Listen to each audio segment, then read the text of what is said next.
In 1987, the then president of the American Academy of Forensic Sciences, Dr. Don Harper Mills, went on stage at a banquet for members of that organization and told a story about a recent case in which a medical examiner had investigated a suspicious death and concluded that a man was guilty of his own murder.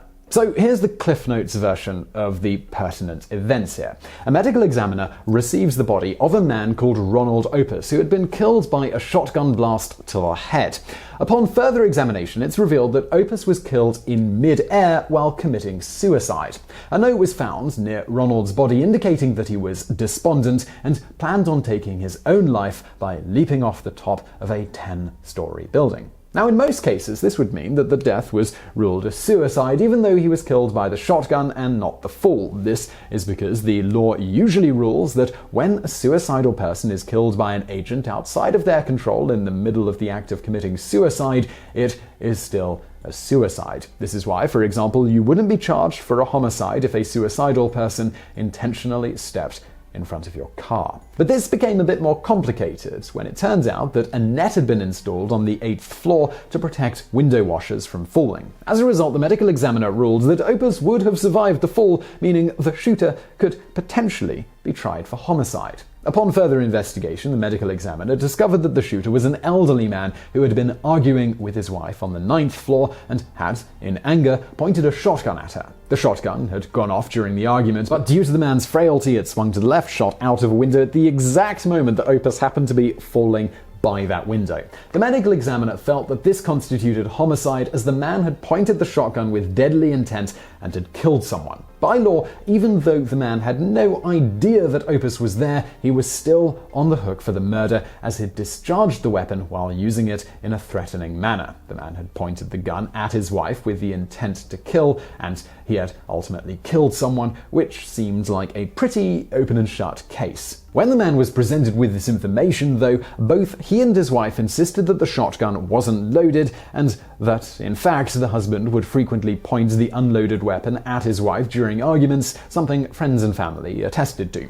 It was the opinion, then, of the examiner that the death was nothing more than a tragic accident. This was until it emerged that it wasn't. While investigating the case, the examiner learned that the man's son had been loading the shotgun several weeks before the event. Soon afterwards, it came to light that the man's son had been cut off financially by his mother, and it was assumed that he had, in an attempt to have her killed, loaded the shotgun, thinking his father would, as he often did, point it at her while arguing and accidentally kill her. With this new information, the examiner ruled that the son was guilty of causing Ronald Opus's death and asked the man for his son's name. And, well, that was when the man responded that he was Ronald Opus. Thus, one Ronald Opus, through a bizarre confluence of events, ended up being responsible for his own murder. So what was the case that Dr. Mills was citing? Well, contrary to long-standing internet rumors to the contrary, going all the way back to 1994, Mr. Opus never existed. According to Mills, who sadly passed away in 2013,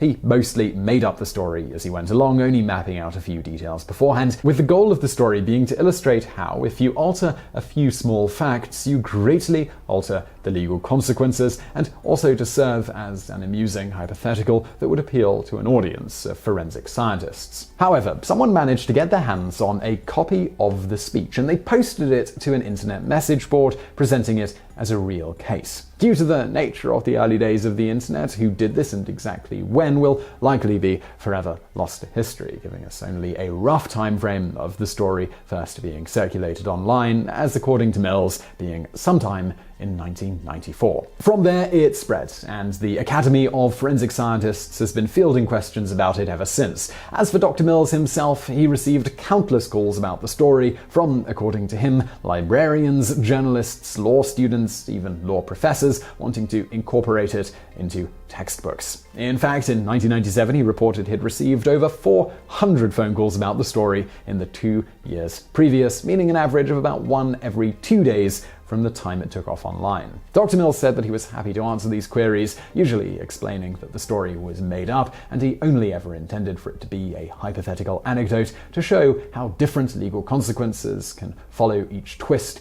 in a homicide inquiry. To Mills's surprise, the case never really died, and as the internet grew, it continued to be shared in email forwards and forum posts, almost always being presented as something that actually happened. Even today, some 3 decades after Mills first told the story, you can still find many a website presenting it as a case that really happened, despite that it's easily debunked with even a modicum of effort. Say what you want about the gullibility of we humans, but Mills certainly knew how to tell a good story. So I really hope you found that video interesting. Looking for something else to watch right now? I'll check out our video on the curious case of the exhibit egg. And if you want something else to watch right now, I've got another channel called Biographics where we dive into biographies of real people who actually existed from history. It's a little longer format, usually running about 20 minutes a piece. You can find a link to it on the screen now as well as in the description. And as always, thank you for watching.